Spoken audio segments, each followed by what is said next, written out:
नमस्कार, बहुत बहुत हार्दिक अभिनंदन। आप सभी दर्शकों का स्वागत है। हमारे साथ आज जो गेस्ट मौजूद हैं भारत पोस्ट न्यूज के साथ में, उनका नाम है एडवोकेट शेखर जी। ये वाइस प्रेसिडेंट भी हैं अपने आप लीगल सेल से, मतलब आम आदमी पार्टी लीगल सेल से। तो आइए, कुछ सवालात आपके भी दिल में आ रहे होंगे और हमारे दिल में तो है ही, पहले से हम तैयारी के साथ आए हैं। इनसे सवाल लेते हैं और पूछताछ करते हैं कि क्या इनका नजरिया है आम आदमी पार्टी को लेकर। जी, बहुत बहुत स्वागत है आपका शेखर जी हमारे भारत पोस्ट न्यूज में। पहला सवाल मेरा आपके साथ साफ साफ ये जाता है कि 18वां लोकसभा चुनाव चल रहा है, चुनावी लहर चल रही है। आपको क्या लगता है दिल्ली में किस तरह की लहर है? दिल्ली में देखिए, जो 3 बार के चुने हुए मुख्यमंत्री श्री अरविंद केजरीवाल जी ने जो काम किया है जी, दिल्ली की जनता की बिजली के लिए, पानी के लिए और शिक्षा के क्षेत्र में, स्वास्थ्य के क्षेत्र में, हर चीज में जी। वहीं दूसरी तरफ केंद्र सरकार के पास कुछ चीजें थी, कुछ अधिकार थे, जैसे दिल्ली पुलिस थी, लैंड था। आज दिल्ली की जनता के सामने बहुत क्लियर है कि जो केजरीवाल जी के अधिकार क्षेत्र में जो चीजें थी उनमें क्या काम हुआ है, जो कानून व्यवस्था और इन सब चीजों से जुड़ी हुई चीजें थी जो केंद्र सरकार के अधीन थी, वहां पे स्थिति क्या है। आज महिलाओं से संबंधित अपराध, चेन स्नैचिंग और हत्या, मर्डर, ये सारी चीजें जो घटनाएं हैं उन पर कोई भी लगाम कहीं से नहीं लग रही है और गृह मंत्री जी इसमें लगातार निष्क्रिय साबित हुए। तो दिल्ली की जनता बहुत समझदार है, इन चीजों को देखते हुए अब थक चुकी है इस केंद्र सरकार की नीतियों से और अब वो बदलाव चाहती है। बदलाव चाहते हैं। किस तरह का बदलाव लेकर आ सकती है आम आदमी पार्टी, जब भ्रष्टाचार केजरीवाल जेल के अंदर है? आप इसको किस तरह देखते हैं? आम आदमी पार्टी सेल से हैं आप, और आप इस चीज को किस तरह हमारे दर्शकों को और जनता को एक्सप्लेन करेंगे? भ्रष्टाचारी केजरीवाल बोला गया है। देखिए, इसको तो हम सिर्फ एक डरे हुए तानाशाही रवैये की रणनीति कहते हैं, क्योंकि एक आरोप लगा आबकारी नीति को लेकर जी। 2 साल पहले ये आरोप लगा और 2 साल से अब तक इसमें कोई भी प्रोसीड्स ऑफ क्राइम नहीं मिले, कोई मनी ट्रेल नहीं मिली। लेकिन आप एक डिप्टी चीफ मिनिस्टर को अरेस्ट करके अंदर डाल देते हैं, आप एक चीफ मिनिस्टर को अरेस्ट करके अंदर डाल देते हैं और आपको कोर्ट में कहीं पर भी भ्रष्टाचार हुआ है इसके लिए कोई भी मजबूत साक्ष्य अब तक ईडी नहीं रख पाई है। तो इसका सिर्फ और सिर्फ मकसद यह था कि दिल्ली के एक लोकप्रिय नेता को रोकने के लिए एक रणनीति के तहत एक डरे हुए तानाशाह ने जब ये देखा कि उनकी सरकार जाने वाली है तो उनकी आखिरी करो या मरो वाली स्थिति है, इसलिए उन्होंने केजरीवाल जी को जेल के अंदर डाला है। लेकिन दिल्ली की जनता जानती है कि अगर यहाँ ये भ्रष्टाचारी सरकार होती तो जितनी कल्याणकारी नीतियां अब तक आई हैं इनमें से कोई भी नहीं आ पाती। तो दिल्ली की सरकार एक ईमानदारी से काम कर रही है, जनता के पैसे को बचा रही है और इसी वजह से कल्याणकारी नीतियों को लेकर आ रही है।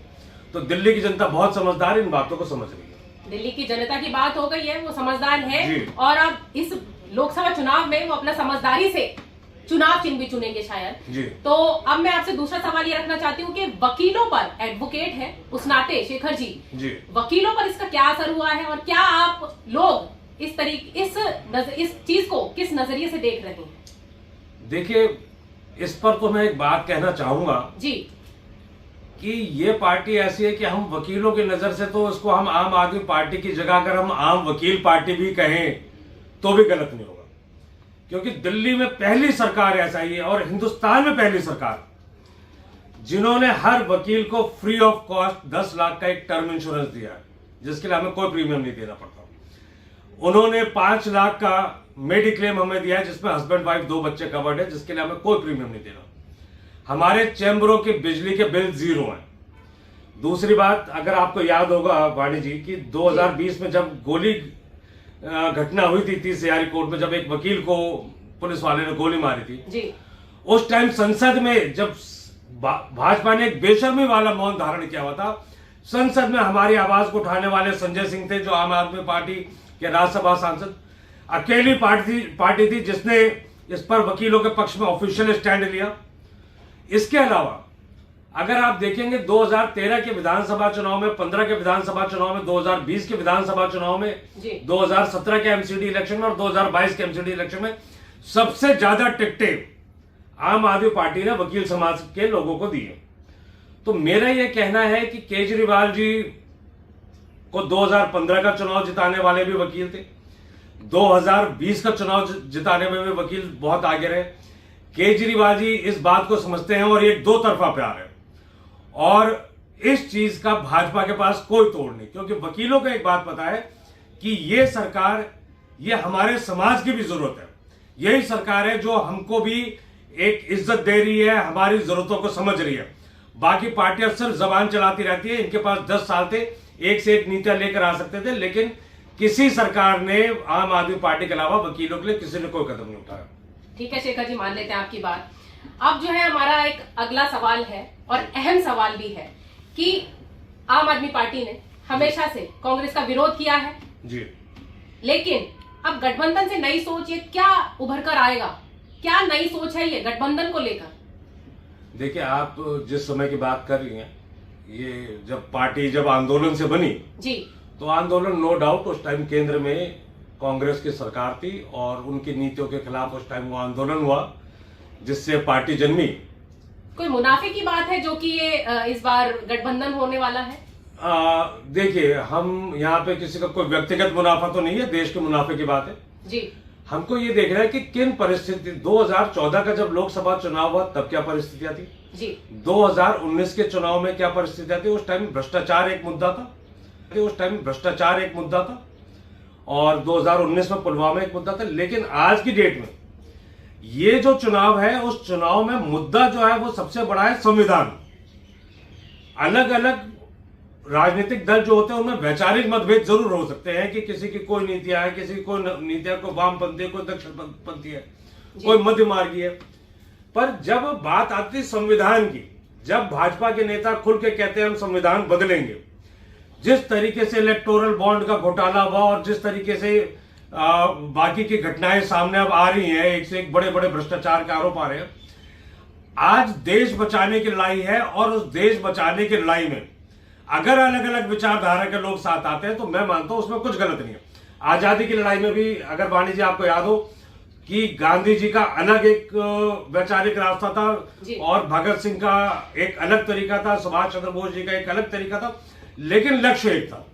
तो आज ठीक है, वैचारिक मतभेद हमारे हैं, वो चीजें हम आपस में बाद में भी निपट सकते हैं, लेकिन आज जो सबसे बड़ा मुद्दा है वो पूरे देश के लिए ये मुद्दा है कि देश के संविधान को बचाना सबसे ज्यादा जरूरी है। तो जो भी राष्ट्रीय दल है वो सारे भारत के नागरिक हैं, भारत का वेलफेयर चाह रहे हैं, तो इसलिए एक इंडिया गठबंधन का गठन हुआ है। और आप देखेंगे इस गठबंधन के सभी दल सिर्फ संविधान बचाने की बात कर रहे हैं, और संविधान बचाना बहुत ज्यादा जरूरी है। संविधान बचाना बहुत जरूरी है। ठीक है शेखर जी, आपकी बातें बहुत ही क्लियर है और फैक्ट एंड फिगर्स के साथ में आपने डिस्कस की हैं। और अब मेरा सवाल आपसे लास्ट जाता है, last but not the least, कि आप आम आदमी पार्टी लीगल सेल से हैं, तो क्या तभी सारी बातें आम आदमी पार्टी के फेवरिज्म में हो रही हैं अभी यहाँ पर? देखिए, ऐसा है, मैं खुद एक आम आदमी, और जब ये पार्टी बनी तो हमारी किसी से कोई रिश्तेदारी नहीं थी जी। हमने उस एक संघर्ष करते हुए क्रांतिकारी नेता को देखा, उसके आंदोलन को देखा जी, उससे खुद को आइडेंटिफाई किया, तो आज हम उससे जुड़े जी। और आज की परिस्थितियों में जब हम देखते हैं जी कि ये जो सत्तारूढ़ दल है केंद्र सरकार में, वो किस तरीके से आप जैसे आम आदमी तो छोड़िए, बड़े बड़े नेताओं को पकड़ के जेल में डाल रहा है झूठे आरोपों में, और वो भी इस तरीके से कि जहां कोर्ट भी लाचार हो जा रही है। मैं वाणी जी आपसे एक सवाल यहां पे ये डिस्कस करना चाहता हूं कि स्थिति इतनी गंभीर है कि ये सारे केस हो रहे हैं। जैसे अभी आबकारी नीति को हम लेते हैं, आबकारी नीति में क्या आरोप है कि 100 करोड़ रुपए कथित रूप से आम आदमी पार्टी ने लिए और गोवा के चुनाव में खर्च करे, उससे कहीं कथित कोई फायदा किसी पर्टिकुलर को पहुंचाएगा। क्या है ये? भ्रष्टाचार का आरोप है जी। क्या भ्रष्टाचार से डील करने में सीबीआई सक्षम नहीं है? आज ईडी की तुलना में सीबीआई कई सौ गुना ज्यादा ताकतवर है, रिसोर्सफुल है, एक्सपीरियंस्ड है। लेकिन आप देखेंगे इस भाजपा के आने के बाद से सिर्फ ईडी के तहत ही केस क्यों दर्ज किए जा रहे हैं, क्योंकि ये एक बहुत बड़ा पेच है। क्योंकि अधिकतर लोग सवाल ये भी पूछते हैं कि जी कोर्ट बेल क्यों नहीं दे रहा। मेरा ये कहना है कि जब अगर मान लीजिए कहीं भ्रष्टाचार का आरोप है तो कानून का एक बेसिक प्रिंसिपल है कि जब तक आप सिद्ध नहीं हो जाता तब तक आप दोषी नहीं है, आप सिर्फ एक आरोपी है। तो आपको अगर जांच एजेंसियां कोई पुख्ता सबूत नहीं रख पाती हैं तो आपको बेल मिल जाती है। पर 2018 में जो पीएमएलए कानून में जो संशोधन में उसके बाद से बेल से संबंधित प्रोविजंस इतने स्ट्रिंजेंट कर दिए गए हैं कि इसमें जैसे आपके ऊपर आरोप लगेगा आपको दोषी मान लिया जाएगा। अब आपको सिद्ध करना है कि आप दोषी नहीं हो। अब केजरीवाल जी के केस में या जितने नेता अरेस्ट हुए हैं, जहां ईडी ने केस दर्ज करा तो वो अपने आप दोषी मान लिए गए। अब पीएमएलए कानून के तहत आपको क्यों अरेस्ट किया जा रहा है, आपके ऊपर क्या आरोप है, आपको यह भी बताने की जरूरत नहीं है ईडी को। आपके खिलाफ जो बयान आ रहे हैं, किसी आदमी ने 10 बयान दिए, 9 बयान में आपका नाम नहीं लिया, यह भी आपकी जानकारी में नहीं डाली गई बात। 10वें में जैसे वो बयान आपके पक्ष में, आपके विरोध में वो आपका नाम ले देता है व्यक्ति किसी भी दबाव में, तो तुरंत जो है आपको कोर्ट में बताया जाता है कि देखिए इस प्रकार से दोषी है। तो मसला यह है कि ईडी के तहत ही जो मुकदमे दर्ज किए जा रहे हैं। अब केजरीवाल जी का केस लीजिए, 4 लोग हैं, इन लोगों के किसी के 8 बयान है, किसी के 10 बयान है, किसी के 12 बयान है। जिसके 8 बयान है, पहले 7 बयानों में उसने कहा मैं केजरीवाल जी से मेरा कोई लेना देना नहीं, कोई कुछ नहीं। और ये सेक्शन 50 में पीएमएलए में ये बयान दर्ज हुए, जिसमें कि पीएमएलए का कानून कहता है कि आपको ऑन ओथ बयान देने, आप झूठा बयान नहीं दे सकते। लेकिन ये बयान ना तो कोर्ट की जानकारी में रखे गए, ना आरोपी को बताया गया, और उसको ईडी कहती है कि ये सारे बयान अनरिलाइड अपॉन डॉक्यूमेंट है। आखिरी बयान में जब वो दबाव में आकर केजरीवाल जी का नाम ले लेता तो ईडी बस उसी बयान को कोर्ट के आगे रखती। तो ईडी में परेशानी क्या है कि कोर्ट भी उसकी पावर्स बहुत लिमिटेड है, और कोर्ट बिना ईडी के सपोर्ट के, जब तक ईडी आपके बेल एप्लीकेशन को सपोर्ट नहीं करती तब तक आपको बेल देने में अक्षम रहती है। अब मामला क्या है कि इन्हीं में से एक आरोपी बयान देने वाला जब वो केजरीवाल का नाम ले देता है तो तुरंत वो कहता है जी पीठ में दर्द है, पीठ में दर्द में लोगों को ऑफिस से छुट्टी नहीं मिलती, उस आदमी को बेल मिल जाती है। ईडी कहती है कोर्ट में हाँ जी इसके वाकई पीठ में बहुत दर्द है, वही आदमी आकर बाहर 60 करोड़ रुपए भाजपा को देता है। हमें यह भी देखना है कि जो लोग बयान दे रहे हैं वो है कौन। एक व्यक्ति शरद रेड्डी है जो केजरीवाल जी के खिलाफ बयान दे रहा है, 60 करोड़ रुपए भाजपा को दे रहा है, यानी भाजपा समर्थक है, और ये एक एस्टैब्लिश फैक्ट है कि भाजपा एक हमारी पॉलिटिकल राइवल है। एक व्यक्ति मगुंटा रेड्डी, उसको भाजपा गठबंधन से, एनडीए गठबंधन से टिकट मिलती है, यानी वो उस गठबंधन, उस भाजपा का समर्थक है। इन बयानों को, उनके आधार पे आप किसको अरेस्ट करते हो चुनाव के टाइम पे? उनके पॉलिटिकल राइवल केजरीवाल को जी। तो ये जो चीजें हैं, जब आप राइवल केजरीवाल को जी, तो ये जो चीजें हैं, जब आपको आज देश के हर नागरिक को सोचना चाहिए कि ईडी और सीडी के दम पर राज करने वाली भाजपा जब बड़े बड़े नेताओं का ये हाल कर सकती है, तो तीसरे टर्म के बाद जब ये संविधान बदलेंगे तो आपका क्या हाल होगा? आपके अपने नागरिक हकों का क्या होगा? आपके अपने मूलभूत अधिकारों को क्या होगा? ये आज हर नागरिक को सोचना है। तो ये लड़ाई आज आम आदमी पार्टी, भाजपा या औरों की नहीं है, यह आज हर एक नागरिक की लड़ाई है कि अगर आप अपने देश से प्यार करते हैं, अपने देश के संविधान से प्यार करते हैं जी, अपनी आजादी से प्यार करते हैं, तो आज आपको एकजुट होना पड़ेगा और इस भाजपा की सरकार को उखाड़ फेंकना पड़ेगा जी। बहुत अच्छे अवधेश जी, सॉरी शेखर, बहुत अच्छे शेखर जी, आपने जो है अच्छे से अपनी बातों को रख दिया है। अब मेरा सवाल रहेगा आपसे कि आपका सफर जानना चाहूंगी मैं। आम आदमी पार्टी लीगल सेल में कब से आपका जुड़ाव हुआ है? कब से आपने आम आदमी पार्टी को अपना जो है पूरा अपना मान लिया है आम आदमी पार्टी को? तो इस पर आप क्या कहना चाहेंगे? आपका सफर भी जानना चाहेंगे और आपकी किस तरह की कार्यशैली इसमें रही है, ये बता दीजिए जरा। बेसिकली जब ये आंदोलन चल रहा था जी, तो उस टाइम से मैं जुड़ा हुआ हूँ अरविंद केजरीवाल जी और बाकी टीम के साथ जी, तो उस आंदोलन में भी मेरी एक काफी महत्वपूर्ण भूमिका रही। बाद में जब पार्टी बनने का निर्णय हुआ तो मैं भी उस निर्णय से सहमत था, क्योंकि सभी लोग चैलेंज कर रहे थे कि जो आप लोग अपनी बातें कहते हैं तो आप खुद क्यों नहीं एक राजनीतिक दल बनाते हैं। बिल्कुल। तो उस व्यवस्था परिवर्तन की राजनीति में जुड़ने के लिए हम लोग जुड़े। तब वाकई वाणी जी, मैं सच बताऊं तो कोई मुझसे पूछता था कितनी सीटें आएंगी, तो मुझे लगता शायद अरविंद केजरीवाल कोई हल्की सीट चुन ले तो जीतेंगे। लेकिन अरविंद केजरीवाल जी का अदम्य साहस और उनकी इच्छा शक्ति थी, अपने लक्ष्य के लिए जिस तरीके से वो जुटे, जिस तरीके से उन्होंने हम सभी को टीम में मोटिवेट करा और पूरी दिल्ली के जन जन को जोड़ा जी। तो दिल्ली में 2013 की पहली सरकार बनी। उसके बाद 2015, 2020 में हर बार अभूतपूर्व मेजॉरिटी आगे आती रही। तो मैं तब से जुड़ा हुआ हूं आप लीगल सेल से, और मैं विभिन्न राज्यों में जो हमारे चुनाव होते रहे हैं, तो मैं 2014 के लोकसभा में भी दिल्ली के 7 सीटों का, अमेठी, बनारस, इनके सारे लीगल काम देख रहा था। उसके बाद 2019 में भी लोकसभा चुनाव देखा। इसके अलावा पंजाब चुनाव, छत्तीसगढ़ चुनाव अभी जो रिसेंटली हुआ, उससे पहले गुजरात चुनाव, उससे पहले उत्तराखंड चुनाव। तो हर जगह हमारा लीगल सेल का काम होता है कि जो हमारे सेंट्रलाइज नॉमिनेशन होते हैं, तो हम लोग मिलकर वहां पर लीगल सेल के लोग, क्योंकि हमारे जो भी कैंडिडेट अधिकतर आम आदमी होते हैं, तो वो ज्यादा कानूनी प्रक्रियाओं को नहीं समझते, पेशेवर राजनीतिज्ञ हमारे यहाँ नहीं होते, तो इस वजह से हमारी भूमिका बढ़ जाती है। दूसरी बात कि कहाँ का मॉडल कोड ऑफ कंडक्ट का वॉल्यूशन हो रहा है, कहाँ हमें इलेक्शन कमीशन से परमिशन चाहिए, तो हम लोग ये काम देख रहे होते हैं हमारे पार्टी के नेताओं के खिलाफ। और जहां कहीं मास करप्शन की बात हो रही हो या कहीं पर लोगों के फंडामेंटल राइट्स का हनन हो रहा हो, तो एज ए यूनिट ऑफ आप लीगल सेल हम लोग वहां पे एक्टिव रहते हैं, जनता की मदद के लिए तत्पर रहते हैं, पार्टी के नेताओं को बचाते रहते हैं, क्योंकि हम लोग इलेक्टोरल बॉन्ड में हजारों हजार करोड़ों कमाने वाली भाजपा तो नहीं है जी। ये आम लोगों की पार्टी है। तो हम सारे आम आदमी मिलकर एक दूसरे की ताकत बनके आज जनता की आवाज बन गए। बहुत अच्छे।